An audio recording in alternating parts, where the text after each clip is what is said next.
Pueden ser casi dos enfoques distintos. Bueno, hay que tratar de compatibilizar los dos, ¿no? de la charla. Para médicos no voy a hablar, como dice ahí, profesionales, ¿no? De remodelación tampoco. Y sí, lo que me pareció, ¿no? como tema central que yo tenía que tocar es la concientización y la detección temprana, ¿no? Que son dos cosas, si las ponemos por separado, en realidad está mal, ¿no? Son dos cosas totalmente integradas, ¿no? Tanto la concientización como la detección temprana. Si la gente se concientiza, lo va a detectar tempranamente, y en general lo detecta tempranamente el que está concientizado, así que son casi cosas paralelas, ¿no? No hay una por delante de la otra.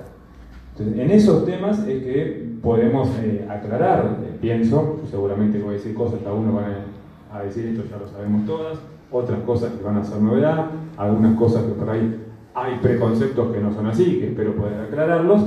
Y bueno, entonces en esos cuatro temas o 4 puntos, como si fuera un temario, nos vamos a centrar, ¿no es cierto? ¿Quiénes tienen más posibilidad de tener cáncer de mama? O factores de riesgo como título, ¿no? Los factores de riesgo son lo que dan la posibilidad de tener con más posibilidad alguna enfermedad, la que sea. Esto no solo cáncer de mama, en otras enfermedades oncológicas o en otras no oncológicas también podemos hablar de lo mismo, ¿no? Siempre que se habla de factores de riesgo en cáncer de mama hay una lista larguísima, hay muchos más, que realmente casi serían 2 horas hablar de eso solo, ¿no? Y hay algunos que son obvios, ¿cierto? Ser mujer, recién decían, después lo comentamos, el cáncer de mama en el hombre también existe. Mayor de 35 años es simplemente una edad estadística, ¿no? La que tiene 34 no podría estar tranquila, ni la que tiene 36 estar preocupada. Es una edad estadística donde se sabe, se ve que va aumentando, que va subiendo la posibilidad. Entonces, eso prácticamente no lo podemos evitar, nadie cumplir años, ¿no? La historia personal o familiar de cáncer de mama, ahora lo vamos a profundizar, pero tampoco lo podemos evitar.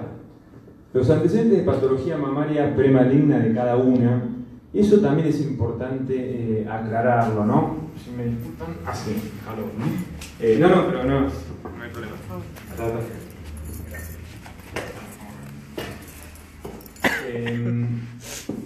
La historia de los antecedentes de patología mamaria premaligna.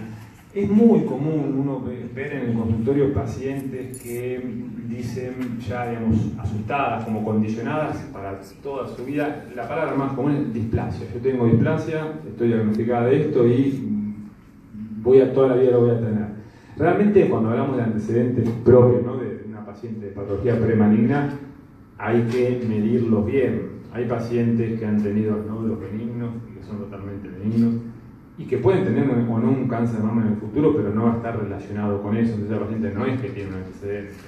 La paciente que tiene, esto digamos uno lo debería hablar cada uno con su médico, de acuerdo a sus antecedentes propios, ¿no? Hay diagnósticos generalmente en la actualidad se obtienen a través de punciones, ¿no? A través de punciones que son patologías premalignas, no son malignas, pero dan a futuro un riesgo mayor, ¿no? Una cosa importante también para aclarar de las punciones, no solo en la que se piensa que tiene algo benigno, ¿no? Sino es algo de todos los días en la paciente que parece que tiene algo maligno y uno le propone hacer una punción, el susto o el miedo o la falsa creencia o el mito, ¿no es cierto?, de que las punciones esparcen la enfermedad, que se disemina. Eso es totalmente falso, pero existe, ¿no? Uno en el consultorio, en la calle, ese comentario está, ¿no? Así que es importante por ahí poder aclararlo acá. Todos estos, menstruación temprana, menopausia tardía, el primer embarazo, no tener hijos o tener muchos hijos a la inversa, ¿no? Todos estos están en la lista. Yo siempre que los menciono, porque si uno no los menciona, digamos, está incompleta la charla, ¿no? Pero hay que darle su justa medida. Acá mismo hay alguna que está diciendo, uy, yo empecé a menstruar a los 9 años, estoy mal. O yo todavía tengo 58 y no se me retiraron los ciclos, estoy mal. Son detalles que médicamente hay que considerarlos, pero que son diferencias mínimas, ¿no? La que empezó a los 15 años o a los 16 y quiere menstruar, tampoco eso le va a dar una tranquilidad. Entonces hay que tomarlos en su justa medida, todos estos, ¿no? Y bueno, veníamos hablando de factores de riesgo, ¿no? Los factores de riesgo determinan, ¿no? o agrupan a los pacientes en grupos de riesgo. Lo primero de todo es aclarar que no existe ningún grupo de mujeres sin riesgo. No hay ninguna que pueda decir, ah, no, como yo no tengo esto, yo no puedo tenerlo. Justamente, esto no es para asustar y que todas estén pensando que lo van a tener, sino para también darle la justa medida, porque a veces el no tener factores de riesgo también crea una falsa tranquilidad de, ah, no, yo no puedo, yo pensé que nunca iba a tener nada porque en mi familia no había, por ejemplo, ¿no? Entonces, no hay ningún grupo de mujeres, porque estamos hablando siempre en relación con la edad, no vamos a hablar de chicas de 11 años, ¿no? Ningún grupo de mujeres sin riesgo. Lo que sí hay grupos son con mayor, con menor, con riesgo intermedio, y eso es lo que cada una tiene que tratar de agruparse y también, en lo posible, de salir, en cierta forma, de esos grupos. Esto de salir es un poco lo que vamos ahora, en los próximos minutos, también a tratar de detallar. Hay factores que no se pueden modificar. Cumplir años, ser mujer, tener o no tener hijos, pues, bueno, nadie va a tener solamente para esto, pero sí sobre los que se pueden modificar, son los que cada uno puede hacer algo, ¿no? Tanto el médico como la propia paciente. Esos son los más importantes, me parece, ¿no? Cuando hablamos de hormonas, fundamentalmente es lo que se llama terapia hormonal de reemplazo, ¿no? Ya se ha creado en los últimos años bastante conciencia eso, porque un poco la inconsciencia, entre comillas, o la falta de conocimiento hace muchos años también era de los propios médicos, ¿no? A cualquier mujer que se le atrasaban un poquito a los 45 años, 2 ciclos, se le ponía, por general en esa época eran todo parches, ¿no? Recordarán los más grandes, los parches, y quedaban para toda la vida, a lo mejor 30 años, ¿no? Eso se vio que aumentó estadísticamente, ¿no? El cáncer de mama, y también ya se vio, sobre todo en países por ahí con estadísticas un poco más avanzadas que las nuestras, ¿no? En el año, creo que fue 2009, ya se publicó la estadística en Estados Unidos, donde se vio que bajaba el cáncer de mama en pacientes postmenopáusicas por el descenso del uso de este tipo de terapias. Cuando hablo de descenso es del uso indiscriminado. Nadie se lo saque ahora mismo el parche ni tire hoy las pastillas cuando llegue a su casa.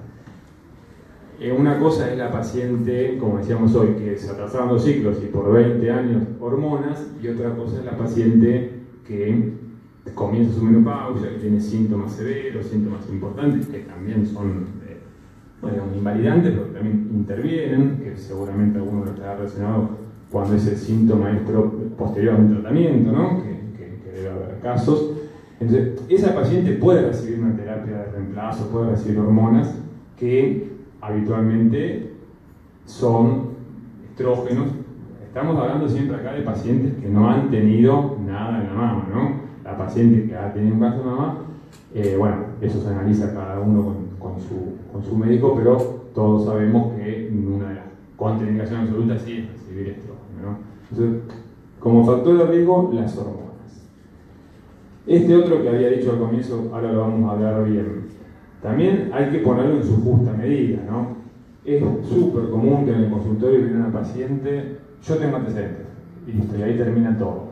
Y después cuando se profundiza esa charla, no es lo mismo tener la tía abuela del padre, y digo del padre porque muchas veces se cree que los antecedentes paternos no importan, ¿no? Entonces sí, es bueno recordar que también importan, que tienen el mismo peso que los maternos, pero no es lo mismo tener una tía abuela que tener las 2 hermanas, la madre y las 2 abuelas. Entonces, a la que tiene solamente la tía abuela, hay que bajarle, podríamos decir, esa sobreestimación de los riesgos que hace ella misma, de su propio riesgo. Y a la que tiene, yo daba un caso extremo, pero los hay, ¿no? De las 2 hermanas, la madre y las 2 abuelas, esa paciente, bueno, por supuesto que va a entrar en otro tipo de control, es una paciente de alto riesgo, pero esa paciente no quiere decir que sí o sí, 100% va a tener un cáncer de mama. Por supuesto que sí, por eso estamos hablando de factores de riesgo, esa paciente tiene mucho más factores de riesgo que el otro caso que hablamos de un familiar y lejano, ¿no? Esas pacientes hoy en día, hace años esto no existía, pero hoy en día las que tienen muchos antecedentes entran en una consulta que se llama asesoramiento genético en oncología, donde se puede llegar a terminar haciendo un estudio genético, que es esto que dice acá. No es el único, ¿no? Pero hay dos genes bastante bien identificados hace ya unos años, que se llaman BRCA1 y BRCA2, que se pueden dosar en la sangre y ver si el paciente tiene un riesgo elevado. Esto también es importante. Hay mucha gente que viene, vengo a hacerme el estudio. ¿Cuál? El BRCA, el BRR, lo dicen parecido, es la Angelina Jolie, se dice a cada rato. Y esa es la que está un poco informada, vengo a hacerme el estudio. Hay otra que vengo a sacarme la mama. ¿Por qué? Porque yo no quiero tener cáncer de mama. Sería un exceso a esa paciente decir, bueno, sí, peniquito, pero entonces hay que entrar en una serie de consultas muy detalladas donde se evalúa ese riesgo, donde se interviene la genetista, donde se puede llegar a hacer ese estudio que decíamos, ¿no? el BRCA, y ahí sí se puede llegar a considerar, porque existe, porque digamos, cuando hace falta es totalmente válido y es recomendable, uno lo recomienda hacerlo, lo que yo dije recién, así más comúnmente a sacarme las mamas, que es bueno, la mastectomía reductora de riesgo, que es el nombre estricto, ¿no? Este también hay que explicarlo un poquito. No estamos hablando de los 2 kilos de ahora que viene el verano, cómo va a quedar la malla o el pantalón más ajustado. El verdadero sobrepeso, y esto se aplica a los dos grupos que yo definí un poquito al comienzo, al paciente que no ha tenido nada, pero sobre todo después de la menopausia, cuidar el peso es una de las formas de prevención, y a la que ha tenido también la patología, ¿no? La que ha tenido cáncer de mama, que sobre todo cuando tiene una relación hormonal, como la mayoría, ¿no? Y cuando se está tomando medicaciones hormonales, cuidar el peso, repito, no hablo de lo estético, hablo del verdadero exceso de peso, cuidar el peso produce un funcionamiento, un mecanismo hormonal donde disminuye la posibilidad de una eventual nueva patología.